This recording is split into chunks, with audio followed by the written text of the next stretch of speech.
کہ ملک کو ہوا ہے، پاکستان کی عوام کو ہوا ہے، اور عمران خان کو ہوا ہے. اس لیے اگر کیونکہ ان کی اسی پولیٹیکل موو کو جواز بنا کر ان کے خلاف مقدمے قائم کرنے کی کوشش کی جا رہی ہے. تو میں یہ سمجھتا ہوں کہ اس میں کوئی شک نہیں ہے کہ سائفر لیک ہوا ہے. اس لیکیج کا ہم اتنا ہی کہہ سکتے ہیں کہ لیک ہونے کا ایک ہی ریزلٹ نکلا ہے، اور وہ یہ کہ عمران خان صاحب کا جو بیانیہ تھا سائفر کے بارے میں وہ ثابت ہو گیا ہے. اب اس کو لیک کس نے کیا، ایک تو یہ اممیٹیریل ہے.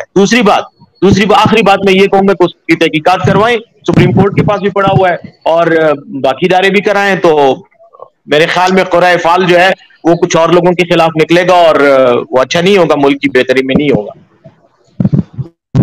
اچھا ڈاکٹر صاحب، دو تھیوریز چل رہی ہیں. ایک یہ کہا جا رہا ہے کہ عمران خان کے جیل جانے کے بعد پاکستان تحریک انصاف نے خود یہ کاپی لیک کر دی ہو فائدہ لینے کے لیے، سمپتی لینے کے لیے. سیکنڈ یہ تھیوری ہے گورنمنٹ کا آخری دن چل رہا تھا اور گورنمنٹ نے خان صاحب کو مزید خوار کرنے کے لیے، مزید جیل میں رکھنے کے لیے توشہ خانہ کے بعد سائفر کیس کے حوالے سے کہیں گورنمنٹ نے نہ لیک کر دیا. آپ کی کیا رائے ہے اس پی ٹی آئی لیک کی؟ آپ کیا سمجھتے ہیں، کیا یہ گورنمنٹ کر سکتی ہے لیک؟ دیکھیں، یہ گورنمنٹ کیا کچھ نہیں کر سکتی. یہ گورنمنٹ اگر قوم کے اربوں کے روپے لوٹ سکتی ہے، ان پہ ڈکارے مار سکتی ہے، اور بڑی بے شرمی اور ٹھٹائی کے ساتھ ڈکارے مار سکتی ہے، اور اس کے بعد ایسی قانون سازی کرتی ہے کہ جتنے بھی چوری اور کرپشن اور مختلف قسم کے ان کے جرائم ہیں ان میں قانون سازی کر کے اپنے آپ کو کھلی چھوٹ دے سکتی ہے. تو وہ تمام ایکشنز یا ایکٹیویٹیز جو اس سے پہلے آفینسز تھے ان کو انہوں نے ڈکلیئر کر دیا کہ یہ اب ان کی کرمنل آفینس ہی نہیں رہے. تو ایسی اور اپنے آپ کو اربوں روپے کی چھوٹ دی. جو وزیر اعظم 11 ارب روپے کا الزام تھا اس پر غبن کا، منی لانڈرنگ کا، وہ آج اپنے آپ کو دودھ سے دھلا ہوا ثابت کر رہا ہے. ابھی زمزم سے نہا کر بالکل معصوم بن گیا ہے. تو ایسے لوگوں سے آپ کیا توقع کر سکتے ہیں؟ سائفر تو بہت معمولی چیز ہے، یہ تو پورا ملک بیچ کے کھا جائیں اور پھر بھی اپنے آپ کو معصومی گردانتے رہیں. بالکل انہوں نے کیا ہے، انہی کے اداروں سے لیک ہوا ہے، انہی کے لوگوں نے لیک کیا ہے، اور وہ اس کو عمران خان کے خلاف ایک نیا ہتھ کنڈے کے طور پہ استعمال کرنا چاہتے ہیں. اور آخری کمنٹ میں اس میں انہی کے وزیر دفاع جو تھے، وہ جن کو میں رانا بواسیر کہتا ہوں، سوری خواجہ بواسیر جو ہے، انہوں نے کچھ دن پہلے ٹی وی پر کھل کر یہ کہا تھا کہ عمران خان کے خلاف ہمارے پاس اور بھی بہت کچھ ہے، ہم اور بھی کیسز لائیں گے، اور توشہ خانہ کا کیس پہلا اور آخری کیس نہیں ہے. تو انہوں نے تو ایک سیریز آف جرائم جو ہے وہ اپنی طرف سے بنائے ہوئے ہیں، اور وہ عمران خان کے خلاف وقتاً فوقتاً لاتے رہیں گے. اچھا ڈاکٹر صاحب، لاسٹ میں تقریباً پروگرام کے 3 سے 4 میں آپ کے سامنے یہ سوال رکھنا چاہتا ہوں کہ پاکستان تحریک انصاف کا بیانیہ ہے کہ امریکہ نے مداخلت کی، امریکہ نے ہی پاکستان تحریک انصاف کی گورنمنٹ گرائی اور تمام صوبوں میں بھی مداخلت جاری رہی. میں یہ جاننا چاہوں گا میتھیو ملر کا جو بیان آیا، اور وہ یہ کہتے ہیں، اور میں آپ کے سامنے ایگزیکٹ ورڈز رکھ دیتا ہوں کہ ترجمان کا کہنا تھا کہ سابق وزیر اعظم پاکستان نے روس کے یوکرین پر حملے والے دن وہاں کا دورہ کیا، جس پر ہم نے واضح طور پر تشویش کا اظہار کیا. ایک سوال کے جواب میں امریکی محکمہ خارجہ کا کہنا تھا کہ سامنے آنے والی پاکستانی دستاویزات پر کوئی تبصرہ نہیں کروں گا.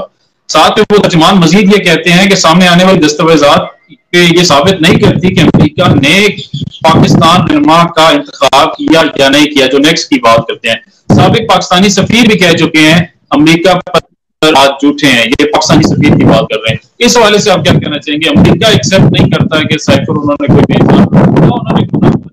ناصر صاحب، میرا خیال تو یہ ہے کہ امریکہ کا جو سٹانس ہے وہ ان کے اپنے پولیٹیکل اور ریجنل جیو اسٹریٹجک جو ان کی کمپلشنز ہیں اس ریجن کے حوالے سے اسی کے تناظر میں سمجھنا چاہیے ہوگا. پہلی بات تو یہ ہے کہ پاکستان پر انہوں نے دباؤ ڈالا ہے، اس میں کوئی شک نہیں ہے. پاکستان سے ان کو ناراضگی تھی کہ عمران خان صاحب نے روس کا دورہ کیوں، پاکستان سے ان کو یہ ناراضگی تھی کہ پاکستان کیوں بائی لیٹرل تعلقات جو ہے وہ روس کے ساتھ بنا رہا ہے. یہ سب کچھ انہوں نے بہت اوپنلی کیا، اور اس پر وائٹ ہاؤس میں اور ان کے علاوہ اسٹیٹ ڈپارٹمنٹ میں کئی بریفنگز ہوئی ہیں جن میں امریکہ کے اس ایشو پہ کمنٹ نہیں کیا. ایک بات یہ کہ عمران خان تھا وہ یہ کسی بھی ملک کا ایک اندرونی معاملہ ہوتا ہے کہ وہ کس ملک کے ساتھ تعلقات قائم رکھنے کے لیے وہاں کے بائی لیٹرل دورہ کرتا ہے. میرے خیال میں امریکہ ایک تو 2 سے کام کر رہا ہے کہ جب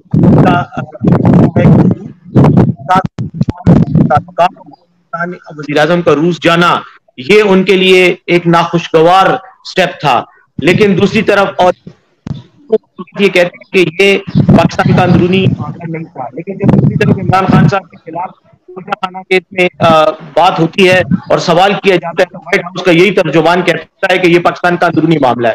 تو ان کی تو یہ منافقت اور دوغلاپن ہمیشہ سے رہا.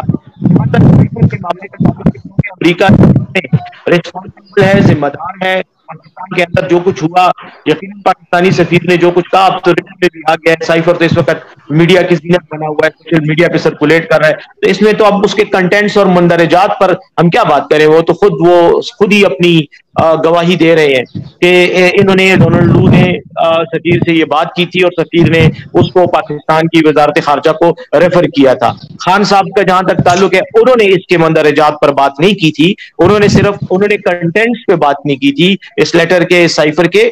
انہوں نے اس کا جو موٹیو اور آبجیکٹو تھا اس پہ بات کی تھی. لیکن اگر آج یہ لیک ہوا ہے تو لیک میں پھر وہی بات کروں گا کہ لیک انہی لوگوں نے کیا ہے جن کو اس کا پولیٹیکل ایڈوانٹیج مل سکتا ہے، اور وہ پی ڈی ایم کی یہ نااہل حکومت ہے اور امریکہ ہے. بہت شکریہ ڈاکٹر صاحب، آپ نے مجھے ٹائم دیا، پاکستان تحریک انصاف کا بیانیہ سامنے رکھا، سائفر پہ ہم نے بات کی. پاکستان تحریک انصاف اور بیرسٹر ڈاکٹر صاحب کا یہی کہنا ہے کہ سائفر ایک حقیقت ہے. آپ دیکھ رہے تھے ناصر عظیم آفیشیل، ناصر عظیم خان ایڈوکیٹ آپ سے مخاطب تھا، میرا ساتھ دے رہے تھے بیرسٹر ڈاکٹر سیف صاحب رہنما پاکستان تحریک انصاف جو ابھی بھی ڈٹے ہوئے عمران خان صاحب کے ساتھ، اور عمران خان کے سب سے سرکاری طور پہ ابھی بھی کام کر رہے ہیں پاکستان تحریک انصاف میں. اور کے پی کے متعدد لوگ چھوڑ کے جا چکے ہیں، لیکن بیرسٹر ڈاکٹر صاحب ابھی بھی پاکستان تحریک انصاف کے لیے وہاں پر سرگرم عمل نظر آ رہے ہیں. انشاءاللہ تعالیٰ دوبارہ حاضر ہوں گے. آپ دیکھ رہے ہیں ناصر عظیم آفیشیل. اللہ حافظ.